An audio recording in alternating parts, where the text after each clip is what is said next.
विधानसभा निवडणुकीच्या निकालाच्या 12 तास अगोदरच पूर्णपणे सत्ता समीकरणाचे गणित जुळवणं सुरू आहे आणि पालघर जिल्ह्यातला सर्वात मोठा पक्ष म्हणून बहुजन विकास आघाडी हितेंद्र ठाकूर हे एक नाव समोर येत आहे। माझ्यासोबत स्वतः हितेंद्र ठाकूर आहेत। अप्पा, सत्ता समीकरण सुरू झालेले आहेत, काय सांगाल? सत्ता समीकरण चालू राहतीलच, जिथपर्यंत राजकारण आहे त्यावेळी समीकरण उलटी सुलटी चालू असतात ती राहतील। तुम्हाला तुमचा कुणाशी संपर्क झालाय किंवा तुम्हाला कुण्या वरिष्ठ नेत्यांनी फोन वगैरे केलेत का? कारण निकाल आणखी बाकी आहे। सर्व पक्षी नेत्यांची माझी चांगली संबंध, आमच्या लोकांचं हित बघणाऱ्यांबरोबर आम्ही असतो। माझं सर्वोच्च प्राधान्य माझ्या विभागाला असतं। आमचा जिल्हा असेल, आमचा तालुका असेल, आमची लोक असतील, त्यांच्या हिताकरता आम्ही योग्य तो निर्णय घेऊ। सध्याची राजकीय परिस्थिती जर बघितली आपण पूर्ण राज्यामध्ये तर त्रिशंकू सरकार येईल असं सांगतायत। अपक्ष आणि जे छोटे छोटे पक्ष आहेत त्या प्रत्येक पक्षाला एक महत्त्व प्राप्त होणार आहे। तर आपली भूमिका नेमकी कशा पद्धतीची असणार आहे? मी सांगितलं ना, माझ्या लोकांच्या हिताची दृष्टीनेच आमची भूमिका राहणार। मी लोकांचं हित बघेल, समाजाचं हित।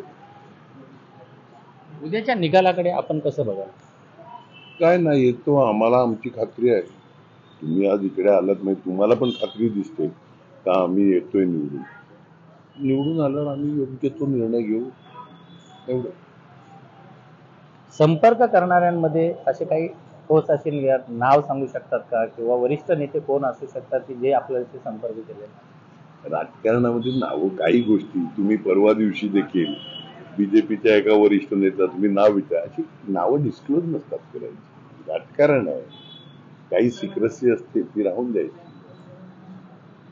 उद्याचं किती सीट तुमच्या विजयी होतील आणि तुमच्या मताधिक्याच्या बाबतीचा काय डिसिजन असेल? राज्यातल्या ज्या काही जास्त मार्जिनने निवडून येणाऱ्या सीट आहेत त्यातल्या आमच्या असतील। उद्या अप्पा, जर म्हणजे आपल्याला जे महत्त्व प्राप्त होणार आहे यामध्ये जर आपण कुठे कॅबिनेट मंत्रिपदासाठी किंवा कुठल्या मंत्रिपदासाठी आपण दावेदार बनू शकाल का?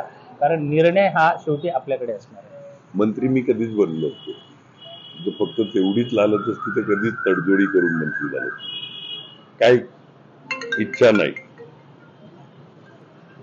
धन्यवाद। ज्याप्रमाणे 5 वर्षामध्ये राजकारण झालेलं होतं, फोडाफोडीचं, खोक्याचं, अनेक धर्मांचं, जातीवरती सुद्धा राजकारण गेलं, उद्याची सुद्धा त्रिशंकू परिस्थिती जर आपण बघितली तर याची पुनरावृत्ती या विधानसभेला सुद्धा निकालाच्या नंतर सत्ता स्थापन करण्याच्या वेळेस होऊ शकते असं एकंदरीत सध्या तरी चित्र आहे। याकडे आपण कसं बघाल? लोक हुशार आहेत, लोकांना पण कळते गेल्या 5 वर्षातलं राजकारण। मला स्वतःला वाटते लाज आणणारं राजकारण झालं। लोक ते सगळं टाळतील, बऱ्याच जणांना धडा शिकवतील। तुम्हाला काय वाटतं की हे सगळं त्रिशंकू होईल का बहुमताकडे सरकार जाईल? बघू ना, उद्या लागतं ते घोडा मैदानाला, फक्त मॅक्झिमम 24 तास पण लागणार नाही। 24 तासात चित्र क्लिअर होईल, बघू आपण त्यावेळी। धन्यवाद। जे सत्ता संघर्ष सुरू आहे, या मागचा सत्ता संघर्ष आणि याच्या पुढचा सुद्धा होईल की एक आमदार म्हणून स्वतःला लाज वाटते अशी भावना जी आहे आमदार हितेंद्र ठाकूर यांनी व्यक्त केलेली आहे। संपर्क सर्वच पक्षाचा झालेला आहे, मात्र आमच्या विभागासाठी जे महत्त्वाचं असेल त्याप्रमाणे आम्ही पुढची भूमिका डिसिजन घेऊ असा विश्वास सुद्धा हितेंद्र ठाकूर यांनी व्यक्त केला आहे। विजय गायकवाड, TV9 मराठी, विरार।